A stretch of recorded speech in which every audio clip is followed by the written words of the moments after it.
The girl just glanced at the CEO's horseback photo, and suddenly, she brings the paralyzed CEO to the amusement park. She looks calm. Carousels are horses too. The CEO immediately refuses. Only kids play these things. The girl lies instantly. My biggest childhood dream was riding a carousel. Suddenly, a little girl runs over. She praises the CEO's wheelchair. Before he can react, another kid brings out a toy. Can I sit in the wheelchair for 5 minutes? Other kids quickly offer their toys too. They all want to turn in the wheelchair. The teacher apologizes immediately. These kids are young. They don't know better. She quickly organizes a line. The carousel is about to start. The CEO, fiercely competitive, shouts loudly, "Line up if you want to use the wheelchair." The girl freezes. He purposely offered the wheelchair so she could ride. No one would compete for her spot now. Soon, they have the carousel all to themselves. The girl praises him. She pulls out the Polaroid. "Pose for me." Click.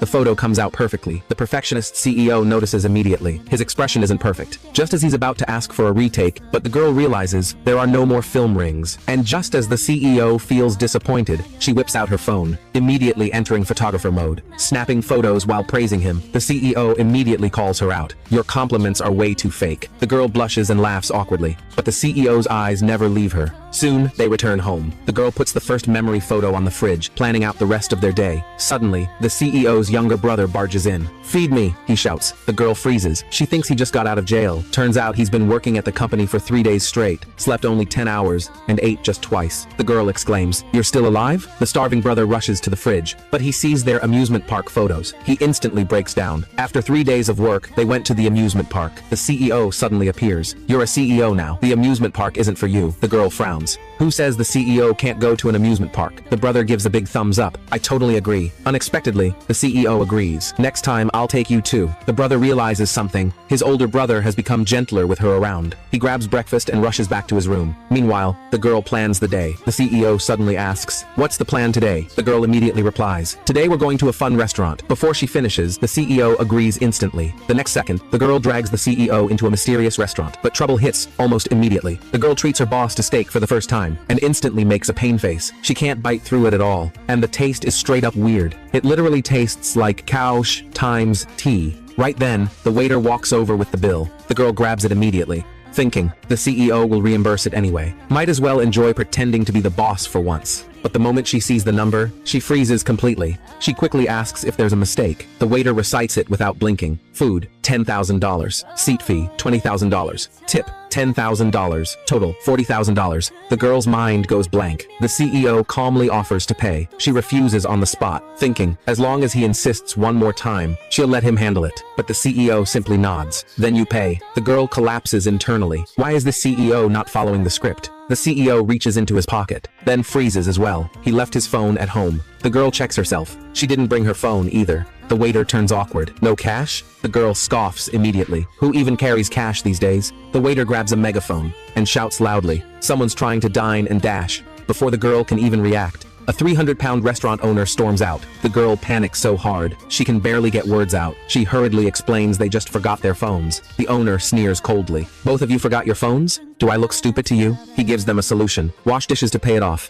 The girl starts calculating in her head. $40,000. That's at least 3 years of dishes. Seeing the owner's fierce expression, she switches tactics instantly. "How about leaving the CEO here, and I go home to get my phone?" The owner laughs it off immediately. "What if you run away?" The girl pulls the CEO forward. "My boss is disabled. He literally can't run. If you're worried he'll escape, just take out the wheelchair battery." The CEO freezes on the spot. The owner hesitates. Only then does he realize the CEO might actually be disabled. Still, he refuses to agree, afraid she'll sell him out and disappear. The girl thinks fast again. That wheelchair alone has to be worth a fortune. Worst case, sell the wheelchair. The CEO finally realizes he's become the hostage, but the owner stays cautious. He takes out his own phone. "Call someone now." The girl dials immediately. She calls the CEO's younger brother. Again and again, no one answers. Viewers already know why. He worked non-stop for 3 days straight, and is dead asleep at home. Seeing no response, the CEO presses a hidden alarm button. The alarm blares instantly. Miles away at home, the brother jolts awake immediately. He knows something is wrong. He calls the bodyguards at once, doesn't even change clothes, and rushes to the wheelchair's location. Meanwhile, the girl is still anxiously calling for help. She has no idea. They're already outside. Bodyguards flood in. The restaurant owner freezes in fear. The brother storms inside and demands to know where his brother is. The owner almost wets himself.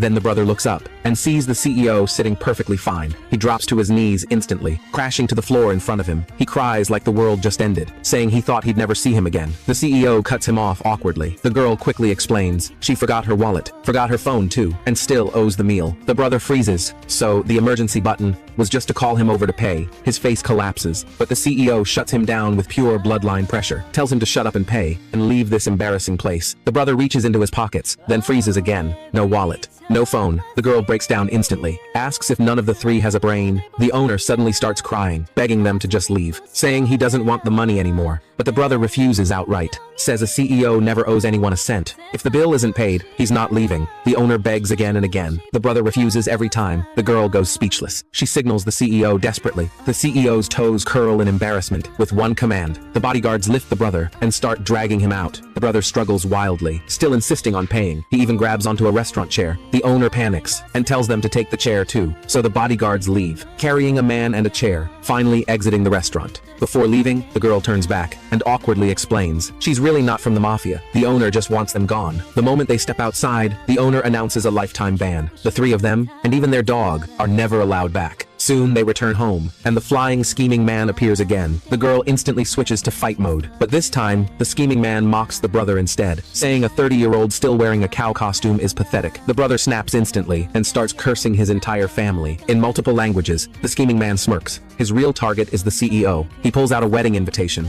from the CEO's ex-fiancée. He invites the CEO mockingly. The brother explodes, calls them a perfect match of trash, says they'll never attend. But the CEO accepts calmly. The scheming man then hints at the girl, but right as she reaches out, he drops it on the ground. The girl clenches her jaw and bends down to pick it up. The scheming man laughs again, mocking her as a country bumpkin shrew. Before he finishes, the CEO presses the call button silently. The scheming man panics instantly. Black-clad men rush in, lift him straight up, and send him flying again. As the girl laughs out loud,